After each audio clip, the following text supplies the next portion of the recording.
Hello, everyone. Welcome to another Wolfram Language Design Review. This one is about bioinformatics. And let's start off with the basic idea here. So we Okay, have a function called sequence align. So are you trying to cheat by having another one called align sequences? So we have sequence alignment, and we're trying to cheat by having multiple sequence alignment, which is fairly different than sequence alignment And in what's its align return type. sequences? It returns a multiple sequence alignment. That's terrible naming. You can't do that. All right, let me Okay, so that understand. we're like, as we say there in the notebook, we're open to suggestions on this. Okay, well, okay. An alternative would be to have just multiple sequence alignment be both the constructor and the object. Well, let's take a look. I mean, okay. So if I give two sequences, okay, so let me just look at this. Should I run this code? Shall I run this code? yes. Yes. Thank you for answering. Okay. Come on. What was that? See, What was that import error? are we running in the in today's in a prototype? Yes, that was what you told me Yes. to do, and that's what I'm doing. Okay. Well, something went wrong there. Try quitting the kernel and restarting and run that Well, I again. mean, did this work or not? No. Oh, it just failed completely. Yep. Okay. Now, do you want me to run the get or not? No. Okay. Why did you put it in the file if it wasn't supposed to be run? Some confusion. We're working things out. Okay, I don't know why it's not working on your machine. I had to run the get, Jason. You shouldn't. We should After, work that. We should figure that out. okay. Try running the get, please, Stephen. Well, I okay. I think it's going to be broken here. Okay, well then what are we doing?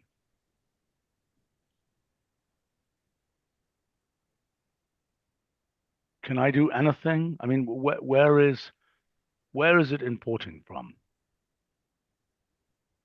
Do you Let's understand see. my So it's question? creating a FASTA file internally when it aligns the sequence, and then we import that FASTA. But for some reason, yeah. So to me, this looks like nothing is really working. No, nothing is working. So it's a pity nobody tried this. It all ran for me this morning, Stephen, when Okay, I well, which version are we running? I ran yesterday's prototype and I did the Packlet install and I did the get and then things worked. Well, let's do a Packlet.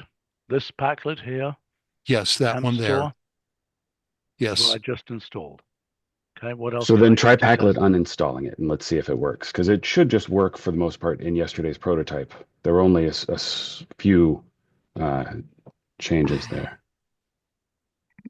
I'm uninstalling this Packlet. Yep. And then restart the kernel.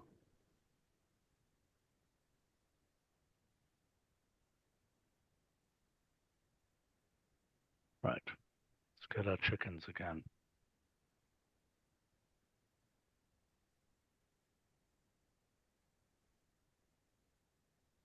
Oh, come on.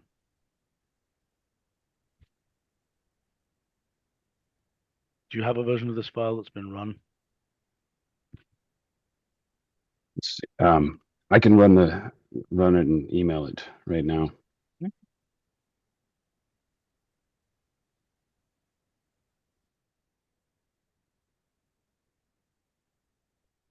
Yeah, just run the whole thing, please.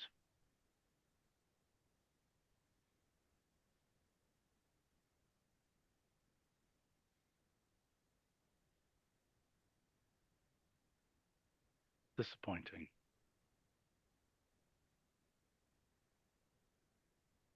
Okay.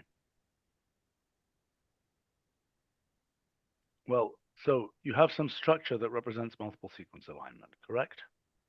Yes, we do. And there are various properties of that multiple sequence alignment object. Correct. Now, I mean, do you have a serious proposal for how to deal with the fact that we already have a sequence alignment function? As opposed to just some stupid thing where you say align sequences and sequence alignment and they do something different? I mean, is there a serious proposal, or are we starting from scratch on that? We've we've talked about it a little bit. We weren't sure what the naming was. We knew there was the potential for a lot of confusion there from Yeah, the it's not going to functions work. that are already Yeah, defined in the language. it's just not going to work. So, Right. I think the other case we discussed was multiple sequence alignment for the operation, and then something like multiple sequence alignment data for the return type. mhm. Right. That's more clearly parallel to the existing function. Yeah, yeah, Of yeah. course, the data structure it returns is somewhat different. Yeah, okay. Well, let's see if we can handle that. That seems to me to make a lot more sense. Okay, how are you doing on running this? Yeah, so I just emailed that to you. I'm guessing what happened is we haven't tested the binaries that we built on um, the non-Intel Macs. That's the only thing I can guess because I have an Intel Mac Yep. and But Well, Mac and it works. they're running for me. Okay, well then I'm confused. all right. I guess I pasted those images into input cells, which is why they show up twice there. Whatever. Um. Okay. What does that iconography mean? That's what multiple sequence alignment often looks like in the literature. Each row represents a sequence. Each column is the same site No, I for get the it, but different. all the color coding and so on. What is that traditional in some way? I'm not sure which colors Jason used specifically. I think they were random, but they Okay. often will color columns that are different. Sometimes they will color all of the arginines one color and the lysines another color, so you can try to relate the alignment with So is that structure and what's done here? properties. These have sort of quintessential. They have characteristic amino acid colors. No, they don't. I think Jason just used some random ones. There's no standard that I know of. No, but it seems like every V is the same color. Every P is the same color here. Right. So I did use like the default plot colors, and I assigned one color to each. I fully intend to for that icon to go to design and kind of it's kind of a placeholder that. But yeah, that was the point to choose one color for each letter and then show the alignment visually like that. Okay, so how does this all relate to the modern diff functionality? Right. It attempts to do diff on I know what it does doesn't. structurally. Okay. I'm asking how does it relate to the language design of the diff function? Do you understand my question? Because the diff function does It does something similar to that, but it only works with two biomolecular things. sequences. Yes, I understand. I just want to see what it does. I want to see how your design, dovetails or doesn't with this. Do you see what I'm saying? So Yes. do And we so have an we example here? There better be an example. Why the heck isn't there an example? There should be one for character alignment, I believe, is No, no, no, no, the no, no, no, type. no, no, no, no, it's not. It's biomolecular sequences. Okay. Why isn't there an example here of biomolecular sequences? It's really infuriating. Can you please report that? Who's representing project management here? Dorothy. I am. Yes. So that's really pathetic and infuriating. It should be there. Why doesn't I don't have the slightest frigging idea.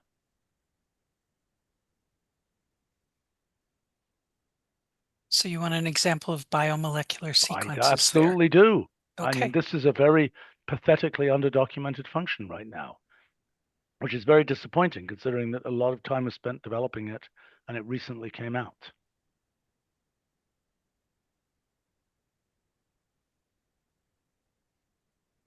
Okay, so I will let's just report see that. what it actually does. Okay, where's a good way to get, I don't know what.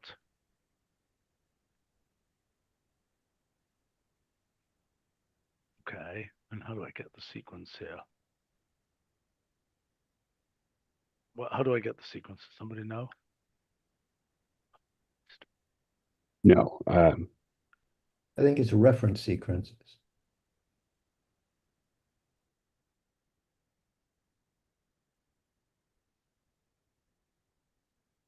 Biomolecule, right? Oh, come on. How do we do this? You guys are the team that's supposed to work on this. Oh, it's Do you want the bio. sequence or what are we going I for? want the sequence. Yes.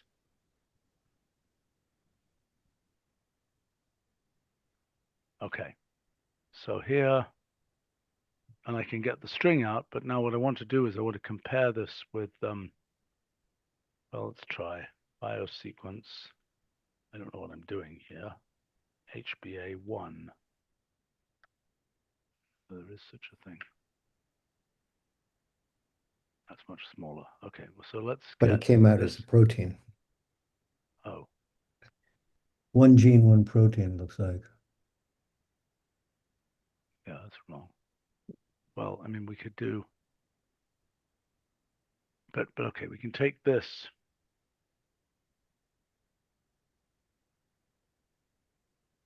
Okay, let's take that.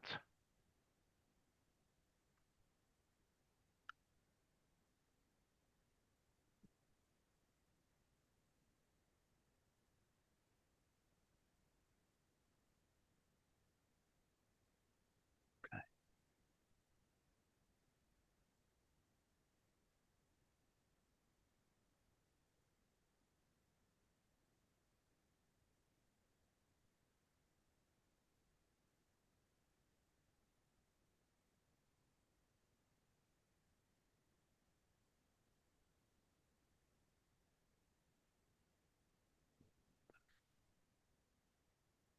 But why is there a self-test error? So make sure you report that, please. Dorothy, are you seeing this? Yes, I am seeing So this. capture it, mark the timestamp, and report it, please.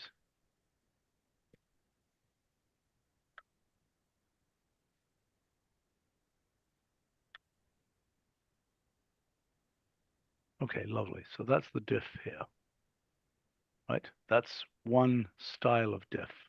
Am I making sense? Yes. Uh, Try the character alignment one, please.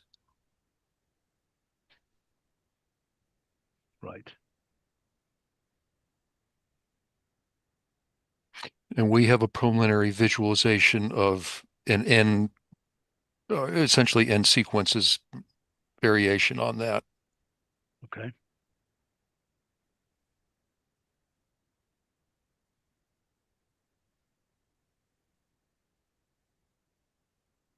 So now there's also a diff3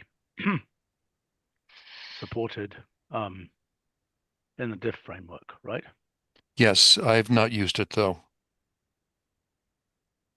Well, it does the obvious thing. Take this.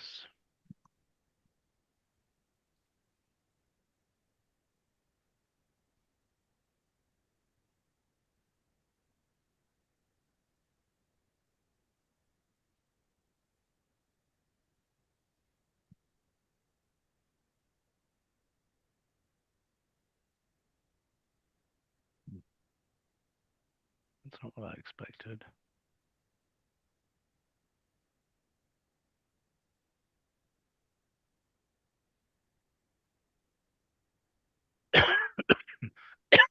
Hopefully that isn't. Oh, ancestor second. Well, I don't understand. That looks like a bug to me. Because those are two biosequences. I mean, I could put this in a different order, but I don't think it will make any difference, right? If somebody wants to try and find Lou, to Andrea, ask him to join us. That would be good. That looks bad to me. Am I making sense? Yeah, I'm not sure what one should be seeing here, so I Well, don't one know. certainly shouldn't be seeing this. The summary box shouldn't be the default.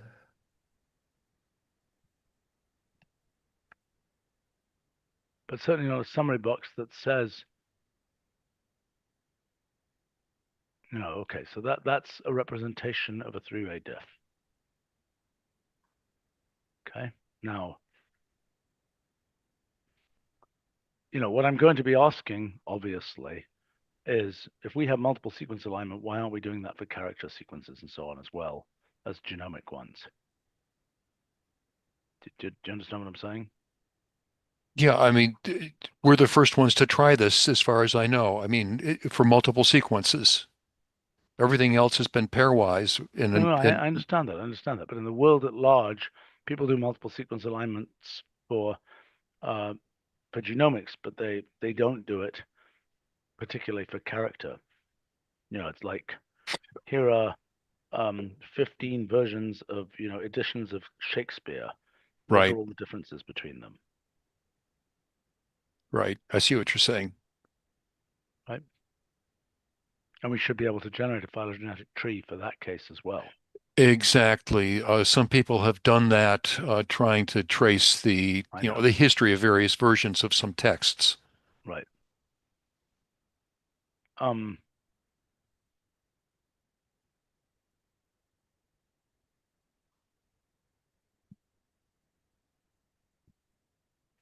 okay.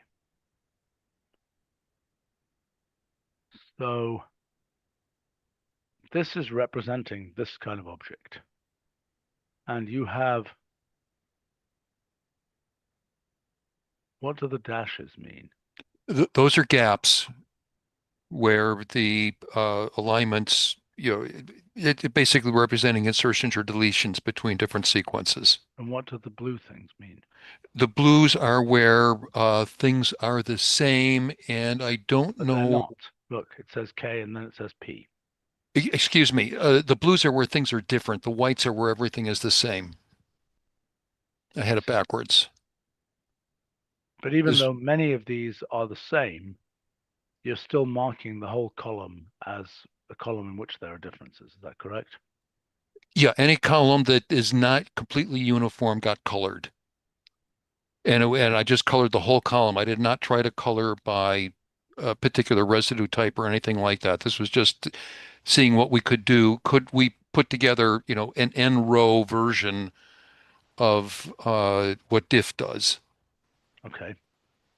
And And presumably, being able to make this work on a tabular object and all that kind of thing would be desirable. In other words, the fact that this is working on biomolecular sequences and it's reading in FASTA files and so on is just one particular case. Am I making sense? hmm But I mean, there's nothing, it's not specifically using some propensity for one amino acid to, substitute for another one or anything specific like that, right? There's We're nothing not in the doing design. that. No, multiple sequence alignment does take that into account for the way it computes sequence distances and deciding on what gets aligned and where insertions and deletions go, depending on the method that you're using. Okay, so we could do that, but we don't need to do that. Is that what you're saying? Yes.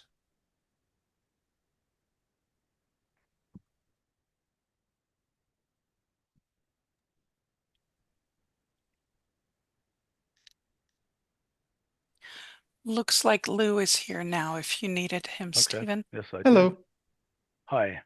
I was disappointed that the documentation for diff does not contain an example of biosequence, but it nevertheless seems to Is work that on true? biosequences. Okay. Yes, I it is. It's disappointing. Okay. I agree. These guys are working on multiple sequence alignment, but they don't seem to have looked much at the design of diff. Is that a fair assertion, guys? Yes. Yes. That's very disappointing. Okay, and here I am to tell you should do that. Um, all right, so Lou, you should stick around because they're going to be doing things. Okay, multiple sequence alignment for Lou's benefit is most commonly done between genomic sequences or protein sequences. Although one can imagine doing it between, different editions of the works of Shakespeare or something. Makes sense to you? Mm-hmm. And okay, so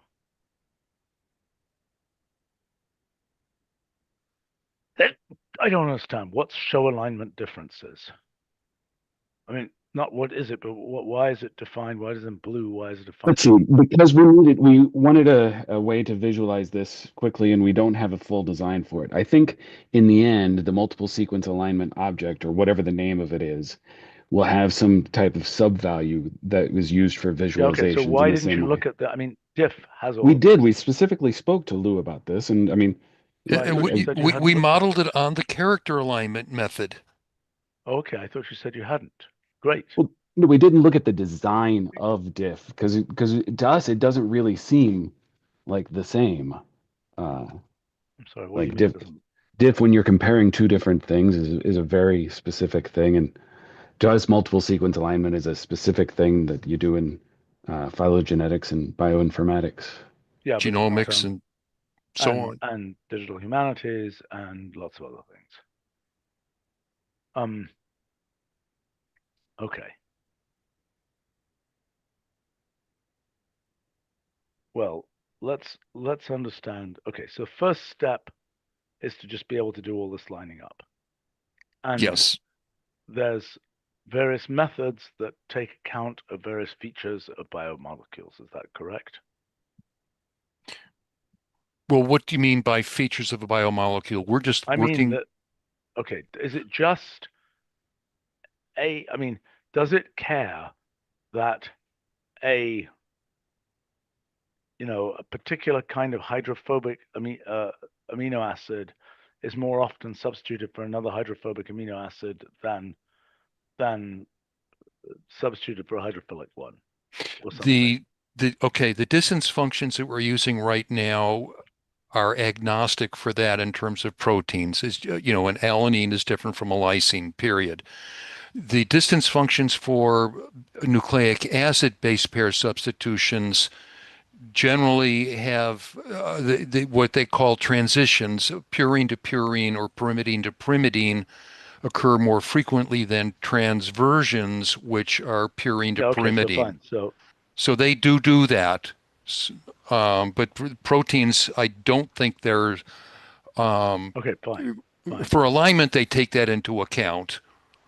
The Dayhoff matrix, for example, for some uh, mutations are more frequent than others, and they take those into account. But for multiple sequence alignment, one doesn't do that for proteins. Is that a I true statement? believe Jason No, I does, believe it does. yeah, it uses the PAM or the Dayhoff. Okay, Or the Blossom guys, can you get the Yeah. story matrices. straight? Okay. First, you said it doesn't care. It just does it based on two letters No, are no, no. I equal or didn't. different. Some of the distance functions don't care, but the sequence alignment doesn't use the distance functions. It has its own algorithms for aligning them, and they do take into account the Okay. types of comparisons. Okay. So just so I understand, if we just did this with strings, right? I mean, Hmm. you're you're doing this. Well, this is just crazy. I mean, why isn't that a biosequence? Why is it just a naked string? It has gaps. Biosequences are not defined to have gaps. How do you represent the gaps? Those are the dashes. Okay. Well, I'm going to tell you it's going to have to be a biosequence of some kind because otherwise we can't disambiguate it from a pure string. Okay. Then we'll have to work on the design of biosequence to be more robust.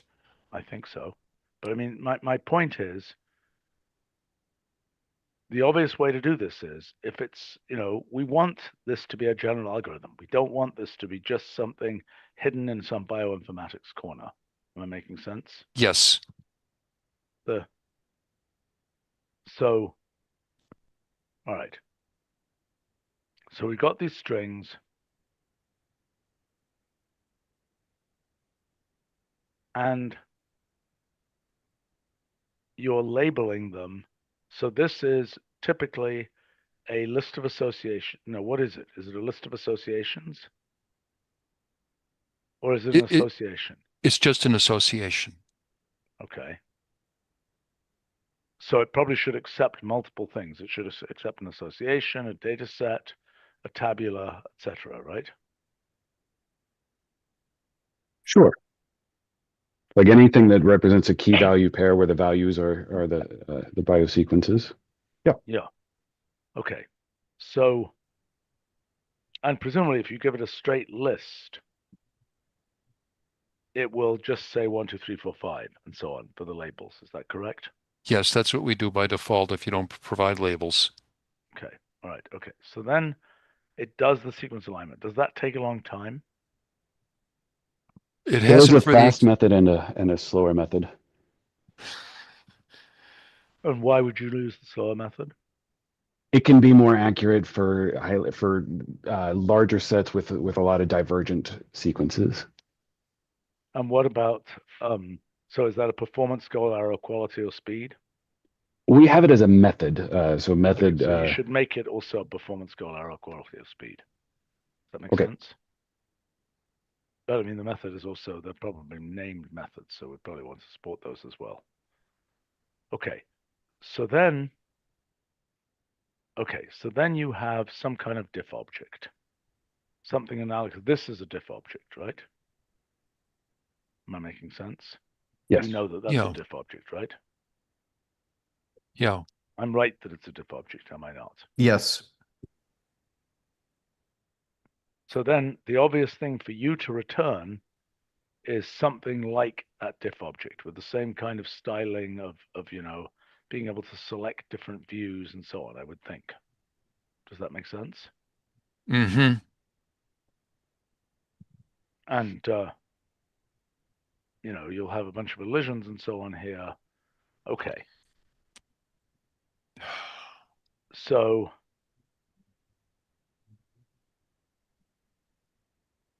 it's a little bit unfortunate. I mean, if I take ordinary sequence alignment, so I've got three things now. I've got sequence alignment,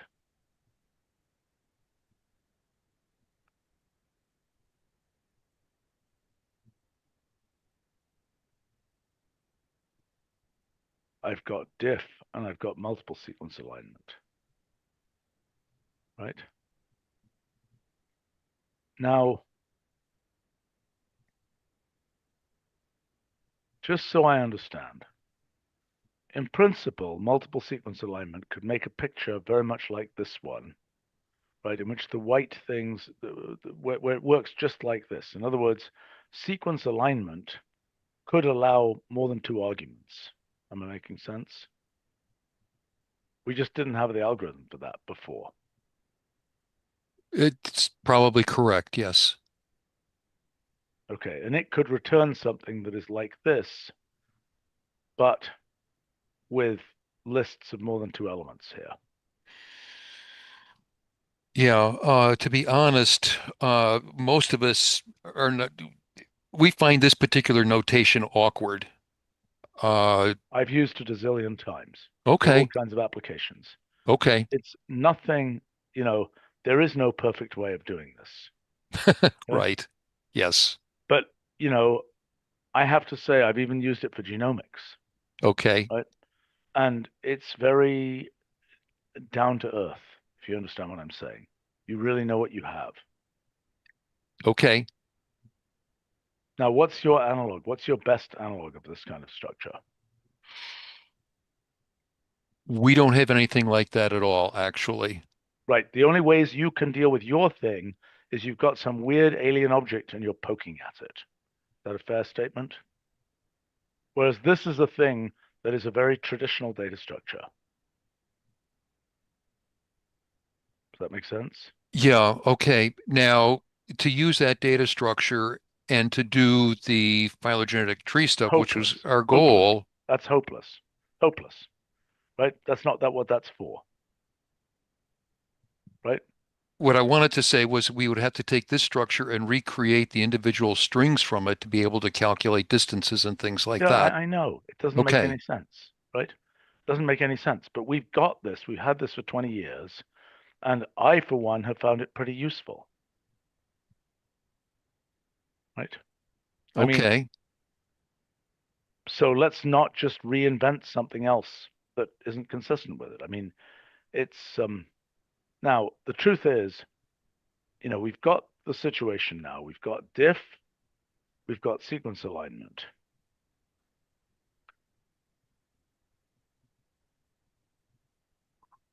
How can we get this form out of diff? Is there a way of doing that, Lou?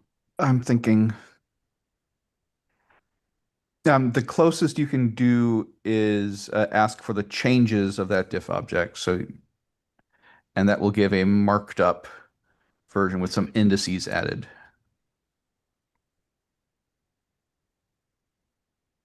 We probably should have a version that just gives that other structure. That makes sense? I understand. Okay. All right. So, okay.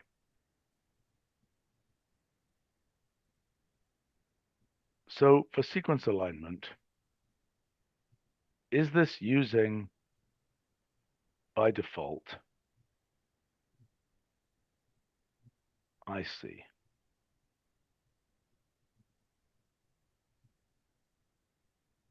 Does it use the sequence alignment algorithm that takes account of biology?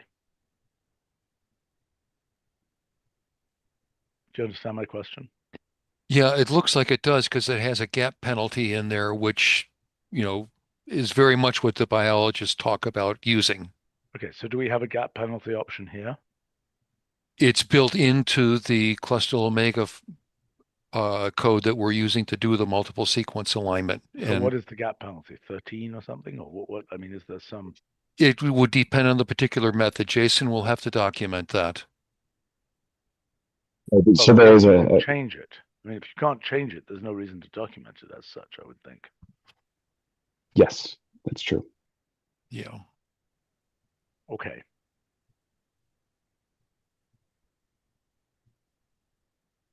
So given, so one use case is you're trying to make a phylogenetic tree. Another use case is more alpha foldy, is you've got all kinds of sequences that are known, right? And then you've got a new sequence that you're trying to match to all of them. Yep. Mm-hmm. How do we support that case?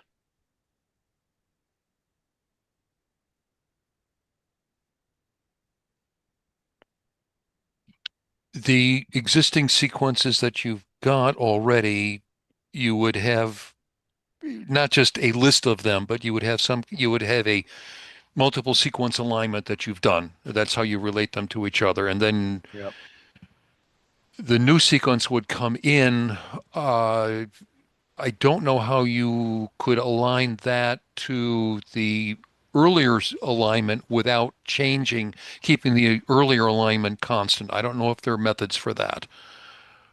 Okay. One could align the n plus one sequences together and then see how the new one lines up against all the previous ones. And the Okay. previous multiple alignment could change based on inclusion of the n plus one-th. Yeah, okay, I get it. Okay. So what's the relationship between clustering tree and phylogenetic tree? Clustering tree does hierarchical clustering with the classical statistical methods, single linkage, average linkage, Ward's method, and so on. Phylogenetic tree uses just one of those methods because that is the one that the biologists use for phylogenetic trees. That's the UPGMA method. We're not calling it average linkage, but that's what it uses under the hood to do it. We've also So is got, phylogenetic tree equivalent to a special case of clustering tree or not?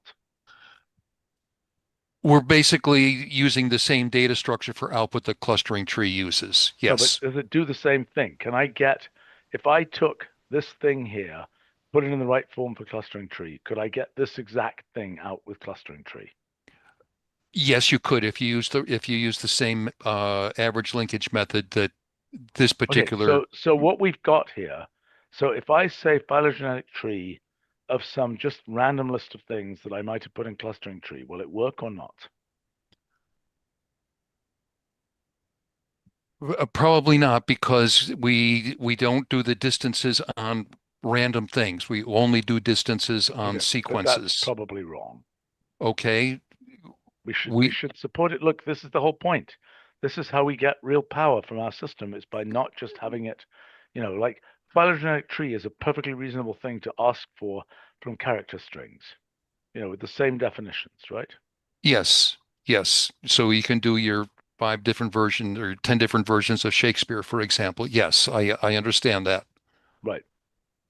So, And and we Shakespeare doesn't, have, his letter, maybe in modern times there's a transformation where, a a U and a V get transcribed, get transmuted more than the P and a W or something. You know what I'm saying?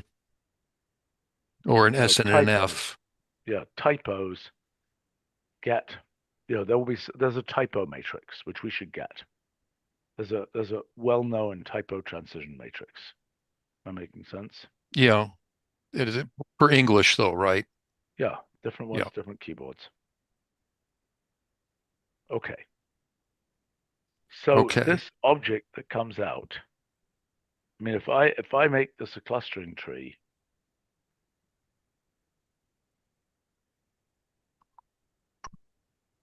what is that thing?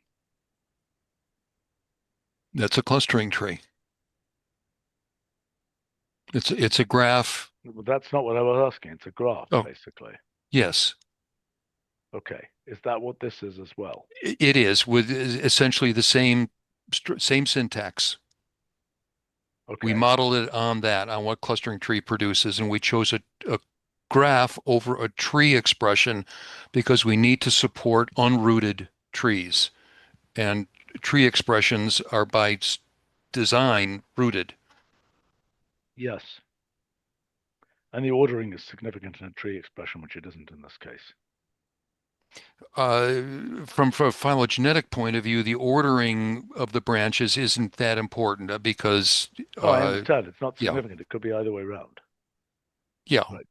yeah. You can Right. flip But whereas in each. a tree object, each one has a known part number. Right. So you're right. I agree with you. A graph is what we want to use, not a tree. Why is there this empty space up here? Was there something hacked in the graph? Not that we did. You should check it. Okay. Um, Yeah, it could be image padding or something like that. It so I may didn't know try that. to Right. expand for the labels. So dendrogram can take a graph, or is that graph suitably annotated so that, Yes, it is. okay, do you think that works over here?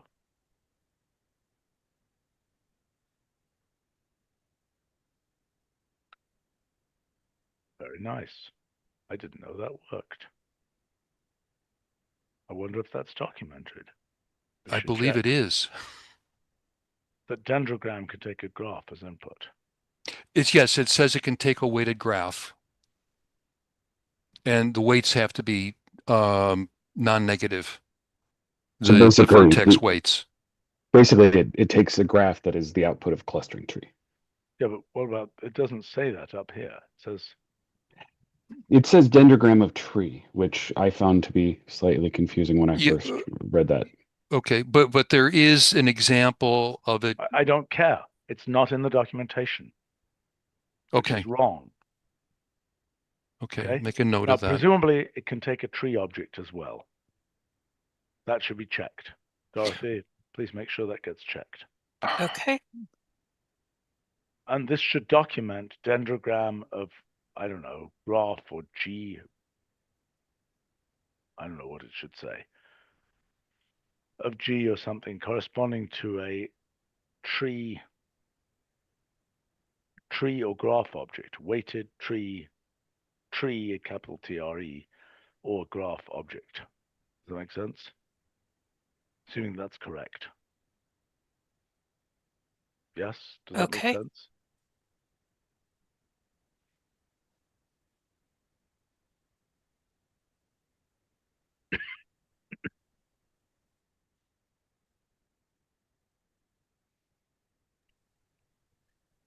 Okay.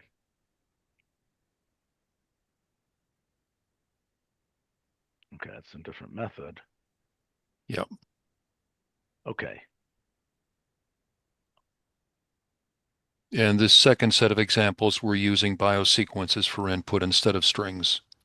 Good. Okay. So now you've also got phylogenetic distance. Yeah.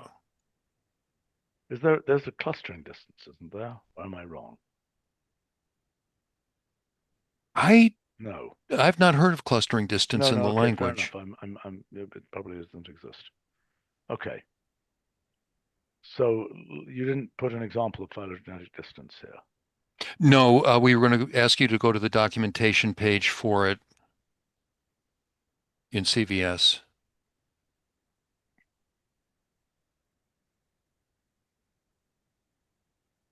I just put the symbols down there to make it copy and pastable. And this is very, very preliminary. It has like 2 examples.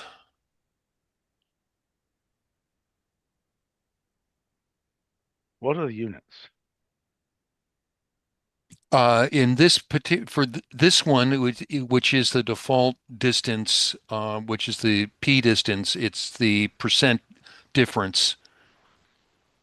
Shouldn't we have a unit called percent difference or something? We probably do. So we will add units. I think it's Well, what you no, have to do. It's you not should a add units. I thought it was just a number between 0 and 1. The p distance is, and it's the Well, percent. all of the, I mean, every, like the phylogenetic distance returns a distance between 0 and 1 is how I think all of right, it. fair enough. I mean, that might not be wrong. Okay. So it'd be, yeah. So it's I like the mean, other dissimilarity another functions. thing would be, yeah, right. So, I mean, that should just work between, A, B, C, D, D, A, B, C or something. You know what I'm saying? Yeah, as inputs, you mean? Yes. Yes, yes, yes. On arbitrary strings and so on, right? It probably will. Yes. It's not, as far as I know, they're not dependent on amino acid letters or protein letters. But the distance does depend. Yeah, it does depend on that. But I mean, some algorithms, you have to tell it not to have dependence on that, right? Oh, yeah, okay. Some of the distance methods do have different formulas for a DNA sequence versus a protein Yeah, I sequence. get it. I get it, Yeah, right? So what should happen is phylogenetic distance, the first example should be of a biosequence, okay. right? And the biosequence, we know what it is. So we know what kind of method to apply. So method arrow automatic should do the thing that's appropriate for whatever the type of sequence is. Method arrow automatic, I don't know what it should do on naked strings. I think it should use a method that does not assume they're biostrings. Do you see what I'm saying? Yes, and that should just be a string at a distance, I Well, would I think mean, so. but we possibly have a string at a normalized. distance function. I mean, so right at the moment, phylogenetic distance, when given strings, wraps them in biosequence and I know, asks them which what, is wrong. Okay? Which is wrong. oh, Because, okay. I mean, but we have other string distance functions that are yes, we do. for strings, and this one is specifically for biostrings, right? It's not. It's not. It could be for versions of Shakespeare. Then why is it? What's phylogenetic about that? I don't. That's what people always call phylogeny has become, has been something that means an evolutionary tree. Whether Right. it's And biological evolution, the evolution of different kinds of screwdrivers, or editions of Shakespeare, it doesn't matter. yes, I understand that, Stephen. I agree with you.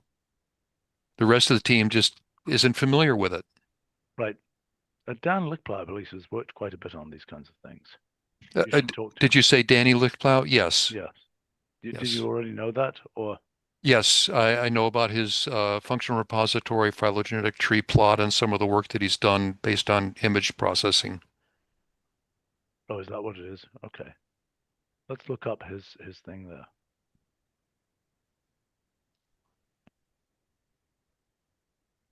I was not aware that that was the Yeah, specific yeah, I function. believe he's got a publication on that actually.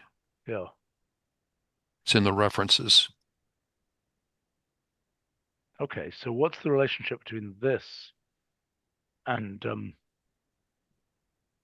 what you're doing?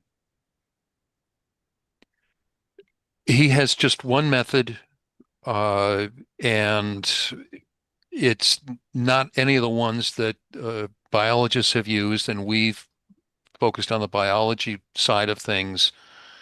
Um, Okay, so you should obviously have his method as one of the we possibilities. should include his method as well, yes. Okay, but his functionality seems highly He relevant. His setup here, I see. He has labels. That's not perhaps the best way to do it. I mean, he could better have an association there. Am I making sense? Yes. It's probably built before. I don't know when it was built, but okay.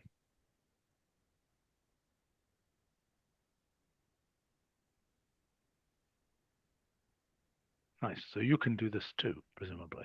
We can do that too, yes. We just don't have an example of that size. Okay. All right. So the workflow will be phylogenetic tree of multiple sequence alignment. Why do you even need, in that situation, if you say phylogenetic tree of just a list of things, why isn't it just generating the phylogenetic tree? You mean the visualization directly?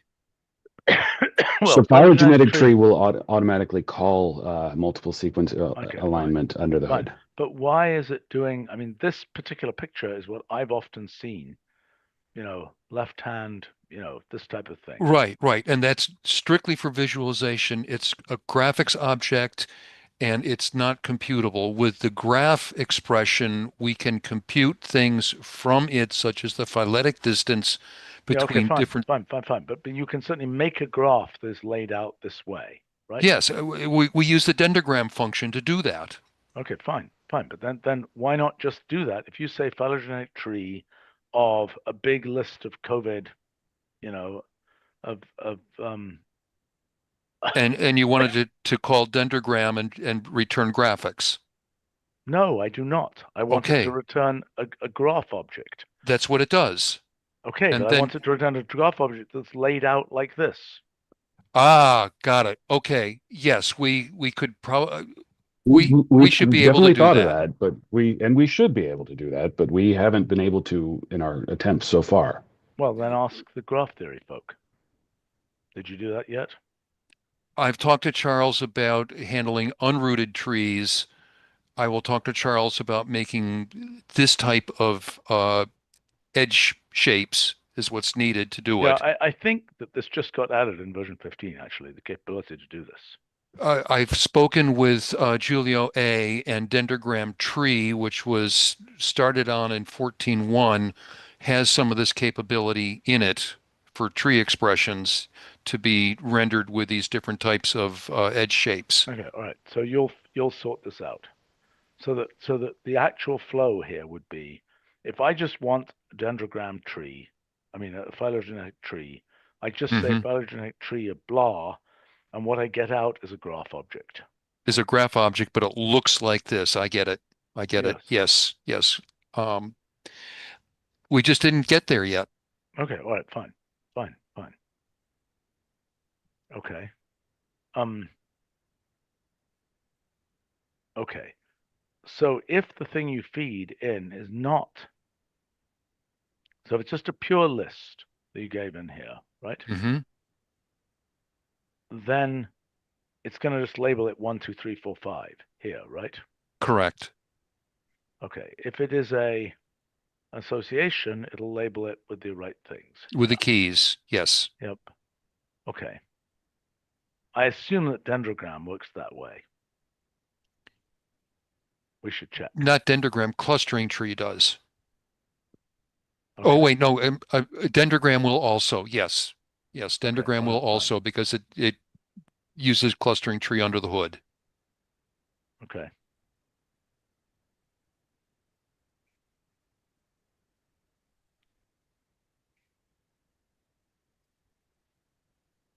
Okay.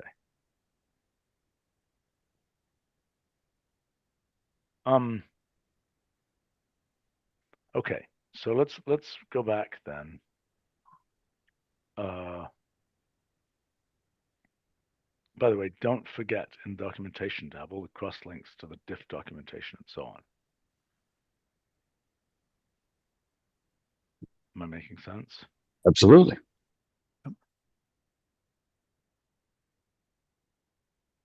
So, okay. So then we've got different return types, okay? For sequence alignment, if you have more than 2 things, you'd still get the same format that you get today. For multiple sequence alignment, you would get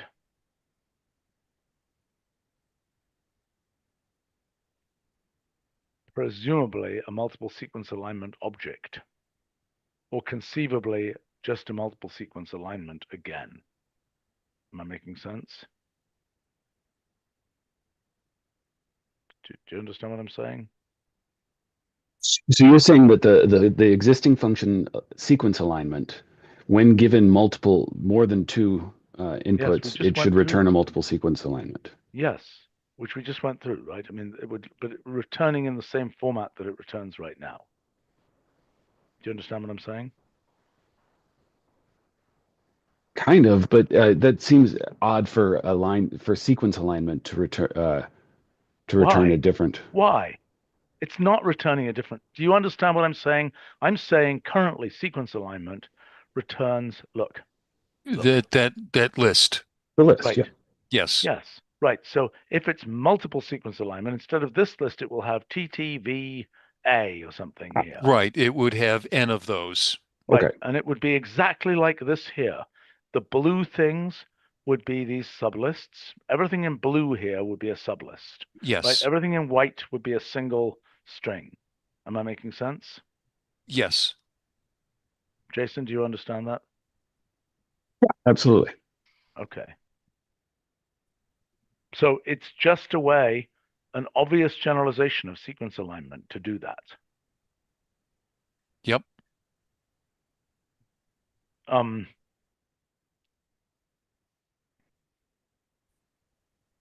Now, because multiple sequence alignment is such a brand, I think we have to have a function that's called that. Do you see what I'm saying? Okay. Well, do you understand why I'm saying that? Oh yeah, I mean, so absolutely, an MSA, it's a very recognizable name, and like so to people in the industry, when we say you can do multiple sequence alignment in Wolfram, Yeah.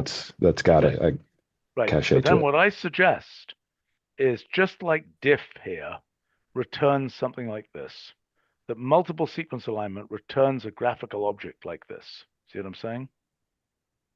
Now, under Okay. the hood, Lou can tell us, I think that's a diff object, is it not? It's an expression with head diff object, yes.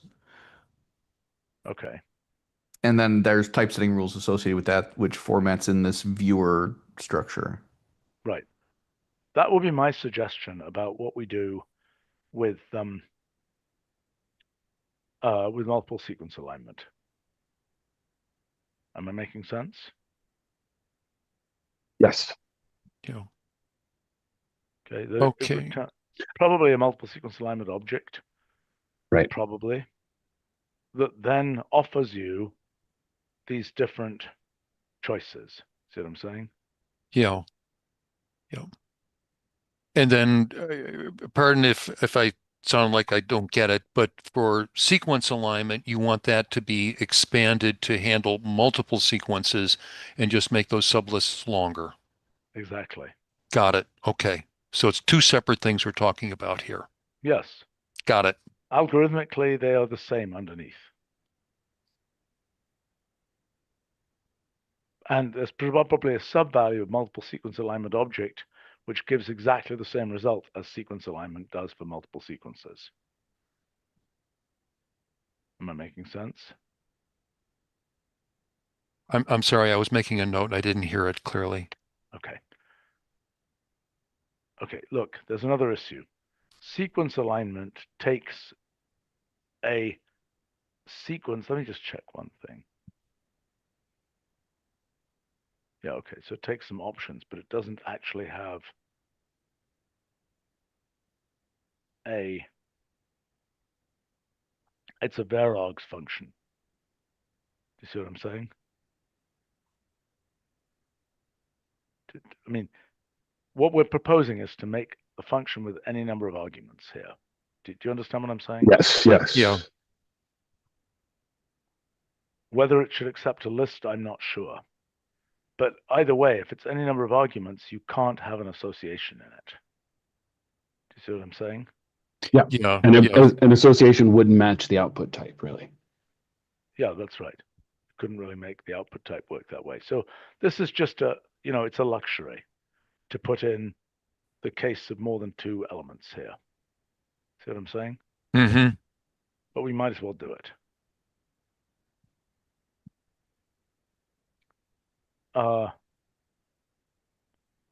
Okay. So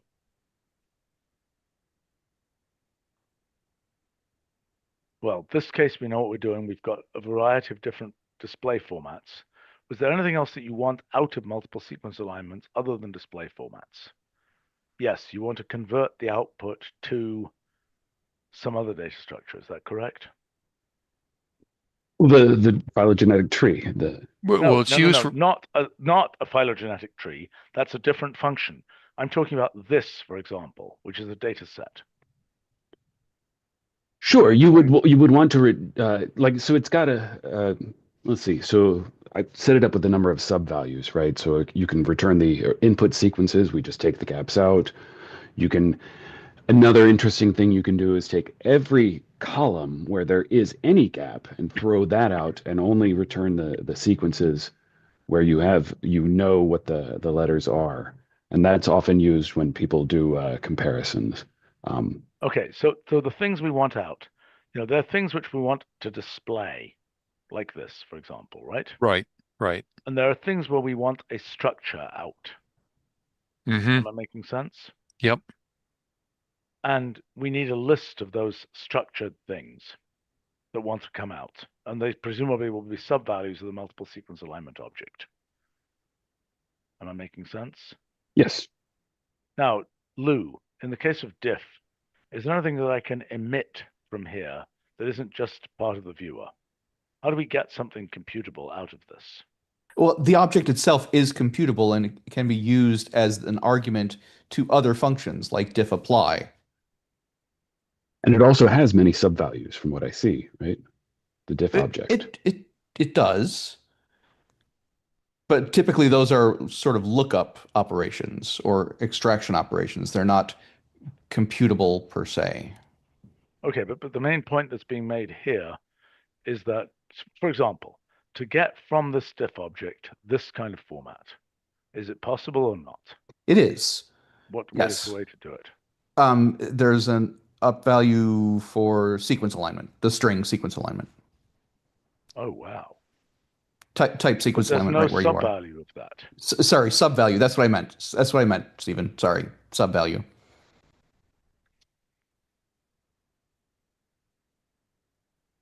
Okay, but we could also have something where there's an up value for that, right? Where if you say sequence alignment of this diff object, it could, as a courtesy, it could just generate this output. We I might as well suppose have so. that. Yeah. Yeah. And it And doesn't what would that- violate any syntax alignment syntaxes that I'm Right, aware of. obviously not. Right. What if he would diff two notebooks and then try to do this, Lou? What would That's an interesting question. You would get the sequence alignment of the diff object, which in the case of notebook differencing is lists of cells and such. Okay, that's perfectly reasonable. And So for you get a list of lists, it would be cells and lists then of sublists. lists. Right, Yeah. and then you get a sublist of the Right. differing cells. Yeah. That's fairly civilized.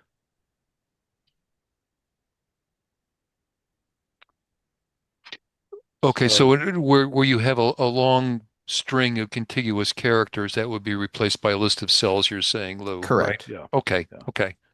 Just trying to follow. yeah. Okay.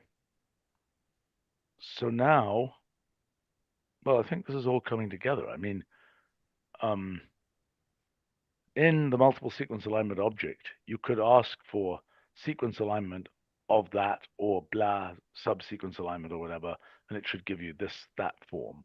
See what I'm Mm-hmm. saying? And then Yep. then there are a whole bunch of other forms, which are your gapless, toothless, whatever they are, things. Um, and which will also seem useful. Uh, okay. Now, I mean, in a typical case, will the alignment be such that you can see it on a page like this? Or will the alignment be this long, long thing that's, a 2 megabase object? They could very well be that long, and we wouldn't want to try to display the whole list. We would want some kind of elided version for it. And the user should also be able to say, I want to look at the first 100 characters or, characters 5,000 to 5,050. Okay. So we have that in dataset, for example, and also in tabular, we have these ways of selecting, Mm-hmm. give me the next whatever. But presumably, just like tabular and dataset, there presumably could be display options for multiple sequence alignment.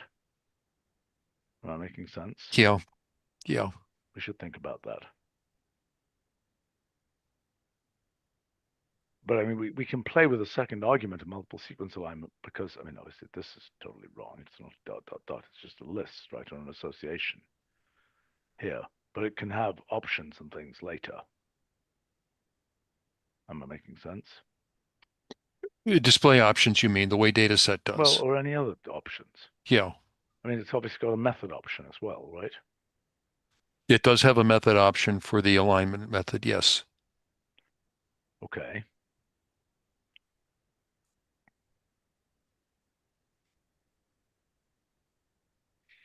Um,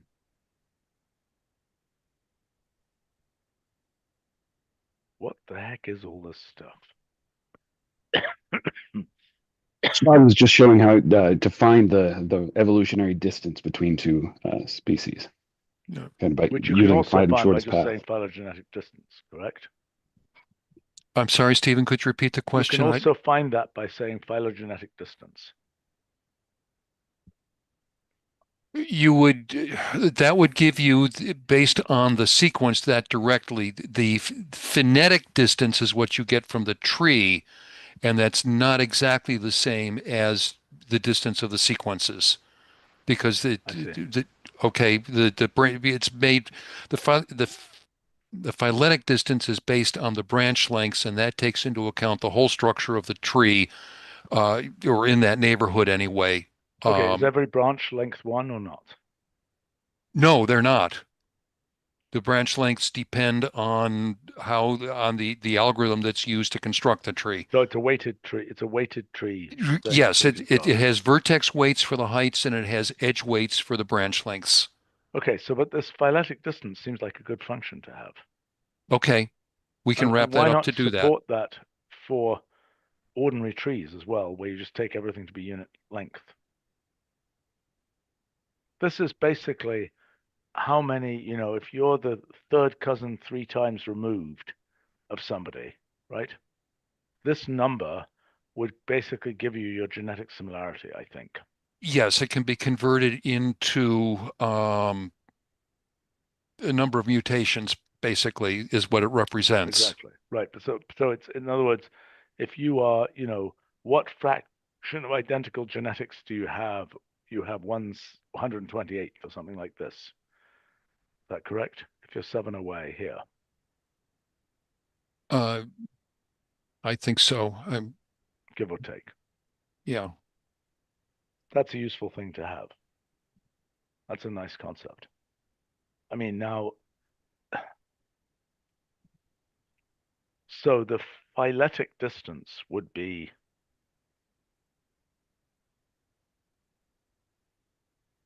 I'm very confused by this.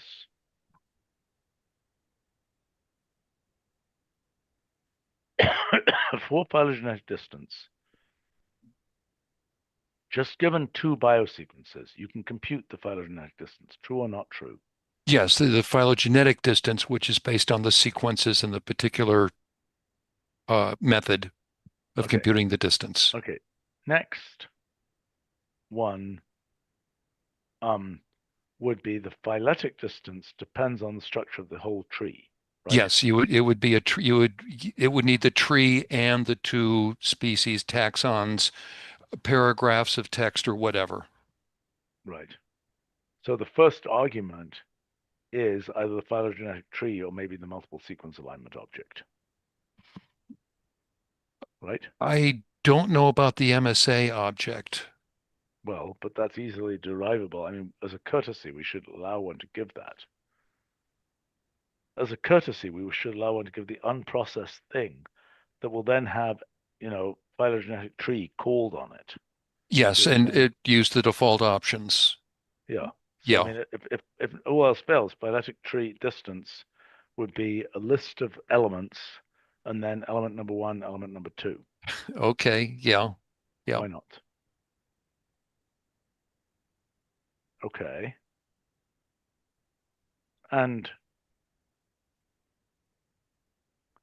what computations do you then want to do? Like this distance is great. That's a good thing to have. Presumably from the multiple sequence alignment, there are questions like, well, I guess that's the phylogenetic distance, is how many things are the same. Is phylogenetic distance for regular strings just the edit distance? No. The multiple sequence alignment does it uses under the hoods things like string edit distance or Needleman-Wunsch distance, Smith-Waterman, depending on the particular method. Okay. All right. Anything else you want to talk about with this? I have one other topic I want to raise. Um, This is nice. I mean, this is a great thing for us to have. I wish we'd okay. had it before. I mean, I'm sorry that this, as you knew, there was some design roughness here, which I hope we've been able to smooth out. Okay. And I'm good with the concept that I don't know, Lou, there's a question for you. If one wrapped a diff around a multiple sequence alignment object, should we get a many line version of a diff3? Or is that completely crazy? Well, a diff3 is a very particular kind of diff. It's not just it's not just a I see, three-way. I see, I see. It's a single ancestor with two different um, Descendants. Yeah, right. descendants, Okay, right? Yeah. fine. So Fine. it's not That's quite what I apples was and wrong. oranges. Yeah. Okay, Yeah, it's for fine. resolving basically git merges Right. or It's definitely an conflicts. edit Yeah. world thing. Yeah. Yeah. Okay, Yeah. fine. So let's not worry about that. Okay, are we done with this? Because then I want to raise one more thing. Yeah. Okay. Yes? So we've got a lot more work to do. It looks like it's going to be a 15.1 or something like that before it's going to be ready for release. I don't know. I think a lot of what I've described is quite cosmetic, but see how fast you can get it done. Well, we've got about 2 weeks and we got the tech conference in between. So Right. So it may Right, not and make it. it'll get done when it gets done. Yeah, you could release some WFRs if you wanted to. But, for 15.1, this will be really in there. Make sense? yeah. Yeah. Okay. Can I raise another thing? Mm-hmm. Okay, it has to do with genome lookup. Yep. Okay, which has not been really, so I would like to have a version of genome lookup that where I can give it a genome. You see what I'm saying? Mm-hmm. And I'm not even sure. I mean, we could even have a thing also called string lookup. Okay, that has. So in this case, Well, for strings, that's string position. I guess it is. Yeah. Okay. All right. Fine. Okay. My point here is I want some kind of data structure that you can feed in here.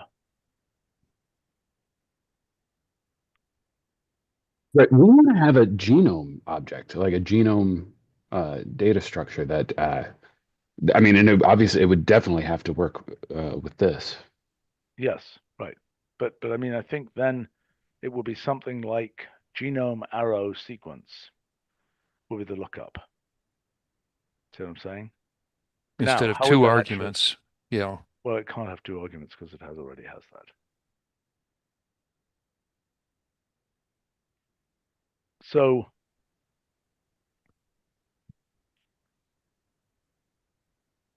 the thing is, what's done here is we made a highly optimized suffix tree out of the genome. Making sense? Mm-hmm. So what I'm suggesting is that, I mean, genome lookup for a little virus or something is no big deal. Genome lookup for a potato or whatever, or us is big. Yeah. I think plants have even bigger genomes because Yeah, they're huge. right. It's it reminds one of some kinds of software systems where people Right. just So presumably don't when we understand have it. the genome object, then it could, let's see, so we could have a cached, let's see, so a genome object might very well be like out of core, right? But Yes. in memory, you could have one of these suffix tree, like for fast lookups, like when the first You Yeah, time probably want you, that out of core as well. that would have to be out of core as well. Suffix trees are okay, much bigger than the actual okay, data from which they're built. That's how they get the speed. well, yeah, Um, so yeah, so what's an analog? I mean, anyway, this is what we should be working towards. Is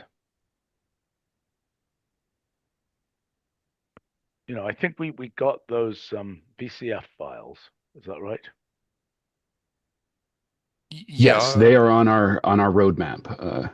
Like so the idea is to look at this VCF file as the base thing that you could make to make a genome object Okay, if you here's a were question. importing it. How does the VCF file relate to diffs and sequence alignments?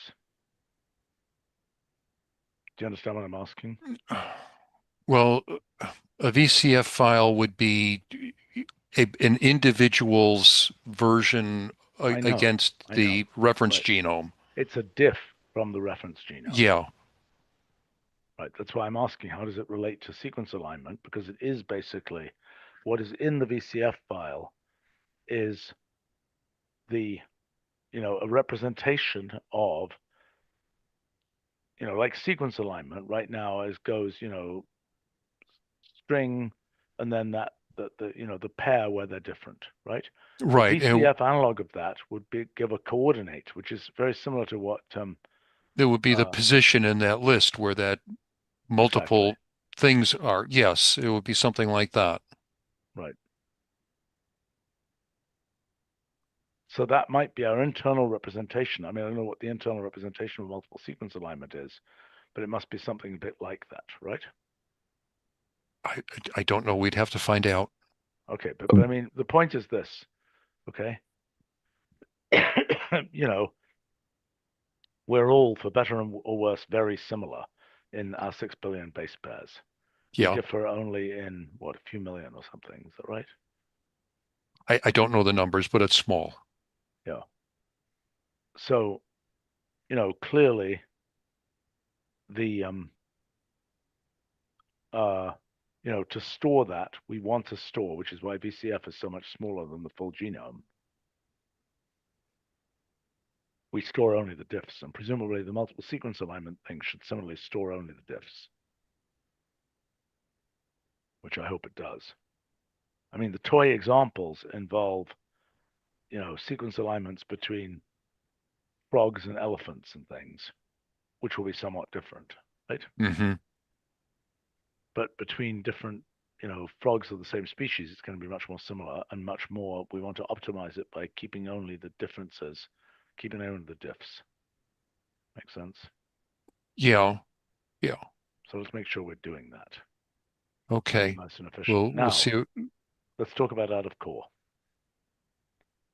Okay, and how that should work.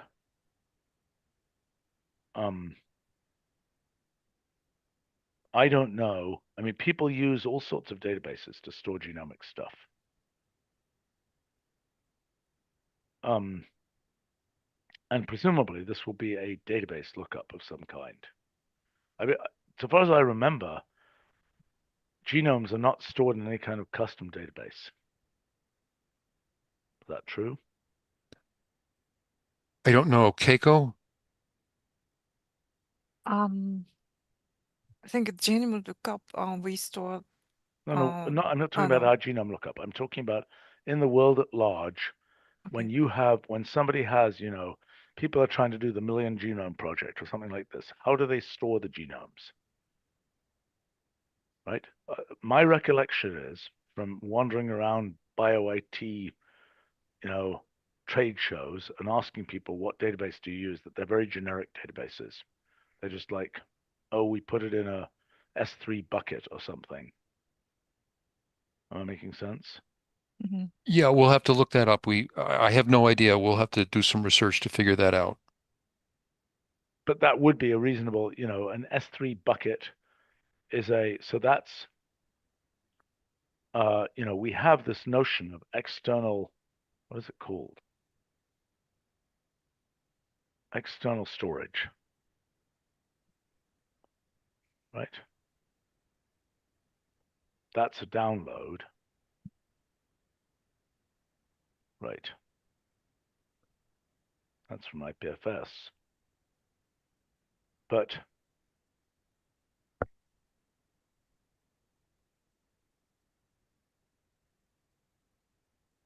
right, so the obvious way to do this would be to have an external storage object, okay, Mm-hmm. that we can directly operate on. There it is.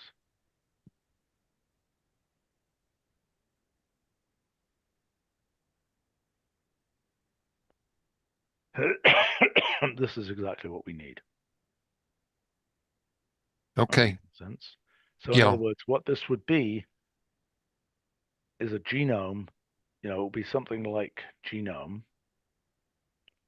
And instead of having, if the genome was it's essentially a biosequence, but I think it's a multiple biosequences because there can be multiple chromosomes and things. Exactly. As well as mitochondrial DNA and probably a few other things that get Right. included there.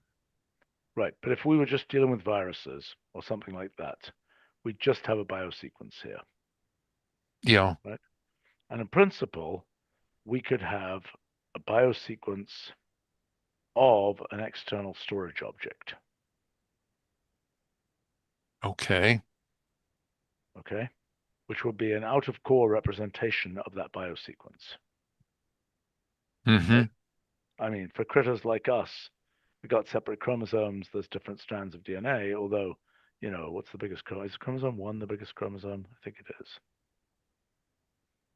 Anybody know? Are they ordered? I don't know, but I wouldn't be surprised if it was that they were originally numbered by size order, Yeah, that's what I think. except for X and Y. Indeed.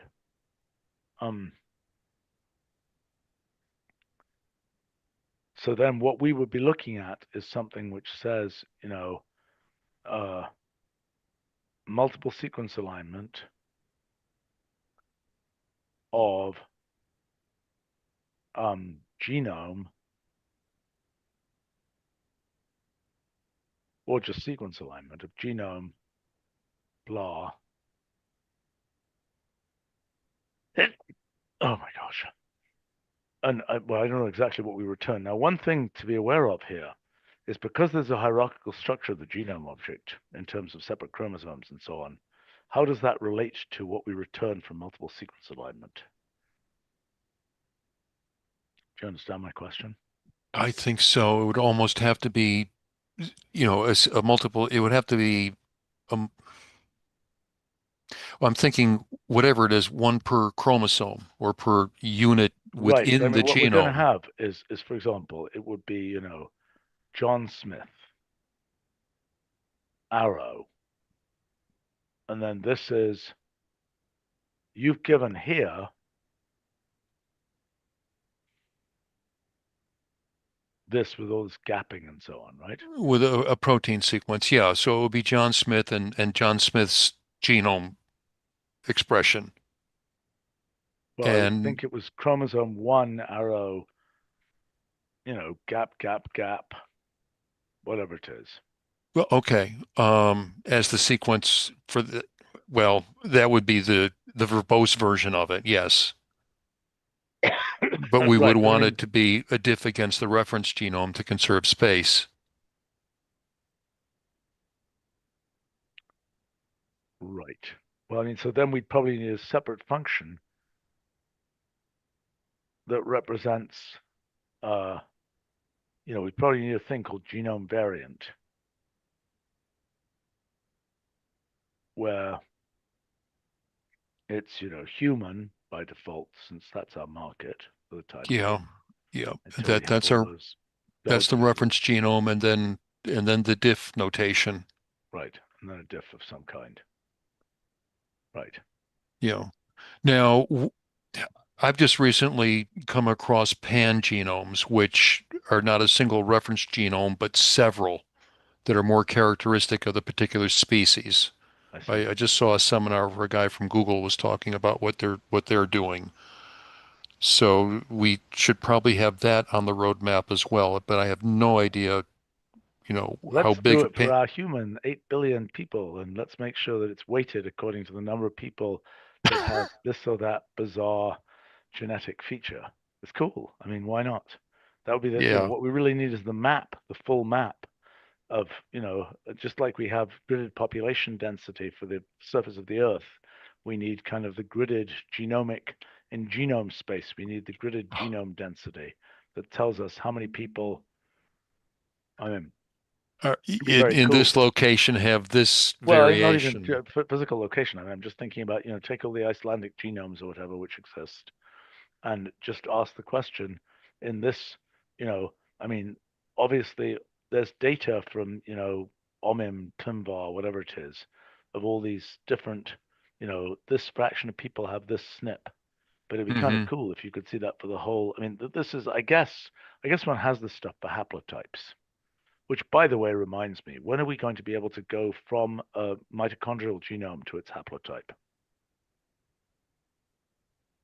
I don't know. I've heard the term haplotype. I don't know the details of it. I So I mean, have there are all these more to groups. Like you learn. can be a V2 or something if you're a Viking, you know, origin or whatever. I mean, there are lots of numbered things, um, and lots of named things.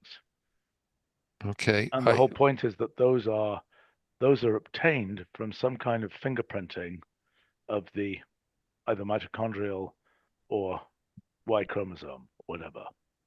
Hmm. And it will be an interesting thing for us to be able to compute. I mean, it's essentially a fingerprinting thing on top of the genome.